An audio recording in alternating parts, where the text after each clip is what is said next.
Okay, here's where the rubber meets the road. We're going to talk about the B-Golf playing procedure. Some folks call it a routine, some folks call it a process. We've chosen the word procedure because you have to initiate the action in golf. It's procedural. You have to do a 1, 2, 3 step procedure, an A, B, C procedure. So Ben, talk about our procedure here, and what is the first step? What do you have to do first? One of the things we always tell players is every great shot starts behind the ball. So we call it our be prepared phase. So when you're standing behind the golf ball, it's very important that you get clear on what you want that ball to do. Notice I said what you want the ball to do, not what you don't want it to do. Very, very, very important distinction, and one that most people often overlook. Yeah, that is true. So talk more about that. What do you want? What does that look like? And then furthermore, what would normal look like? Well, I can tell you what I would want, right? So on this par 3 that we have right here, it's 140 yards. I want to smash the center of the club face. Typically, my ball flight's a little left to right, so it's going to start slightly left of the pin. It's going to fade back to the right. It's going to fall directly beneath the hole. I'm going to have a 3-footer straight up the hill for birdie. That's what I want. Yeah, very, very clear on what he wanted the ball to do. Yeah. So the first step in the be prepared phase is getting clear on what you want the ball to do. That is true. And then what would normal look like for most of our beginning and average friends? Yeah, typically you can think of maybe first tee at the company outing, right? Standing behind the golf ball. Oh my gosh, whatever you do, don't embarrass yourself. Don't top it. Whatever you do, don't top it. Is typically what that would sound like in a situation that you're uncomfortable in. Very good. So if your thought process leads with don't, mostly it's going to be ineffective. And then back to our progression, people are going to not know why the shot didn't work to begin with. Yeah, that is true. The one thing that we have to remember at home is your subconscious, it doesn't understand the word don't, right? So if we say, whatever you guys do at home, don't think of a bright pink elephant. What's the first thing that comes to mind? That was weird. Yeah.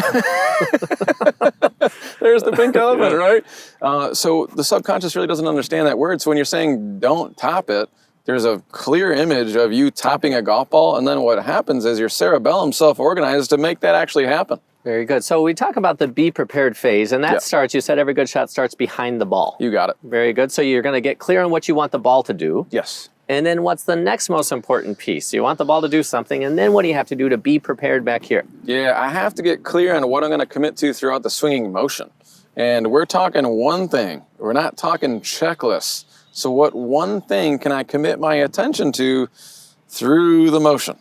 One thing. Very good. So if this were football, the coaches would be on the sidelines, and the coaches effectively call the play. Yeah, they don't call 2, 3, 4 plays. What? They call one. One play at a time. So in the golf culture where people are trying to do all the things with their swing and hit a good shot, it becomes very much the same as football coach calling multiple plays, do the run, do the pass, do the whatever. Gets confusing. Gets real confusing, and then back to people wonder why it doesn't work. Yep. All right, so that's why we committed to one thing as a principle of ours. You have to get clear, sell out to what you do want. At the heart of it at B-Golf, we're asking you to sell out to what you do want versus trying to avoid things that you don't want.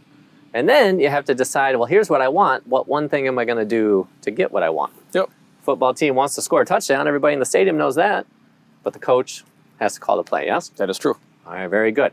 So once you've decided what you want to do and then you've called the play, then what's important? What do you have to do now for the procedure? My job is going to be silent.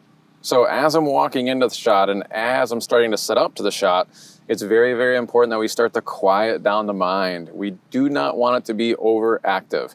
The problem with an overactive mind is what happens from a chemical standpoint in your brain is there's going to be some interference. So there's a part of your brain that's called your prefrontal cortex. When that is overactive, what happens is the signal being sent to your muscles now gets delayed. And it's like rolling the dice in Vegas. We have no idea what's going to happen when we have an overactive prefrontal cortex as we're setting up over that golf shot. Yeah, very good. So all that paralysis through analysis, if you're thinking, you're stinking. Yep. Golf instruction would say, well, just work it on the range and then don't think about it on the course. It's a real thing, yes? It is. All right, very good. So once you call the play, then you have to go to work on getting silent. Yes, sir. As we go through the book, you'll understand there's different ways. Some people could breathe. You might see the guys and gals on TV taking deep breaths. What they're doing is starting the idea that they're going to come in here and be the athlete, be the doer, be the performer. Yep. Right? So you could breathe, you could count, mantras work, visualization work. So there's a bunch of different ways to do it, but it's very, very important that you leave the coach back here so you can walk into this performance mode, this athlete mode, yeah? Yeah, and for those of you who are more recreational golfers out there, a lot of us listen to music when we play golf, right? We love to listen to music when we play golf. That's great. So it's a really, really simple thing that you could do too when you're walking into the shot. Just engage in listening to the music. That'll keep you silent enough.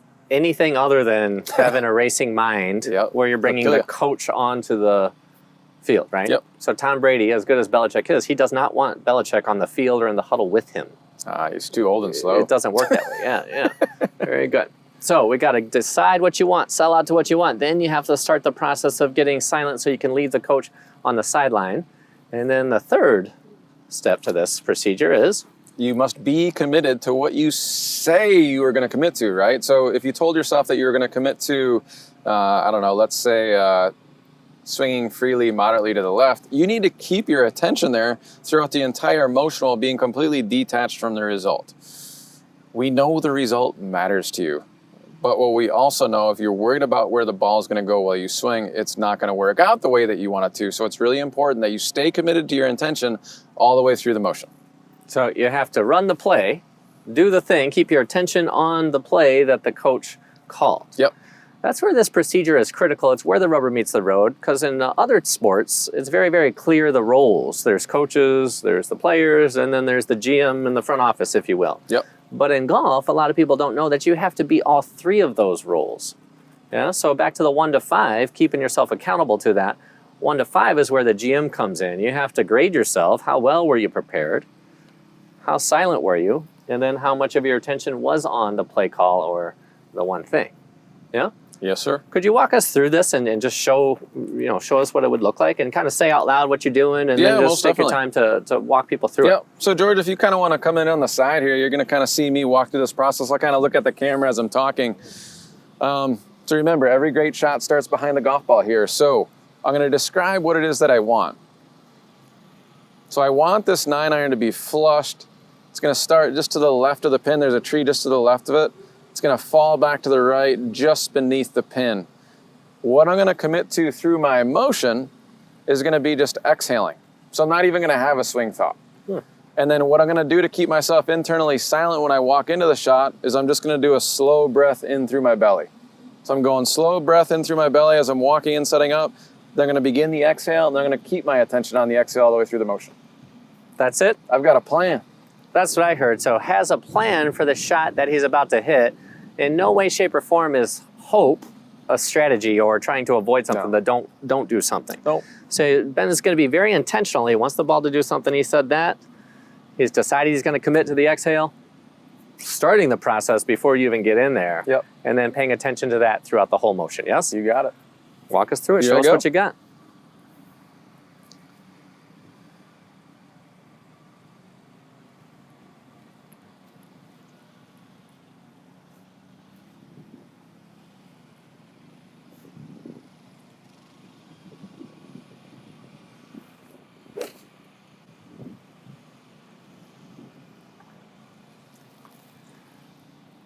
On the green. Yeah. Perfect. So now, more importantly, the ball's on the green, and that's great. That's the outcome that it's not what you said the ball was going to do, but it's on the green, so it's more than good enough, yeah? Fine. Golf is not a game of perfect, so I have to just understand that it's not always going to come out exactly the way that I want.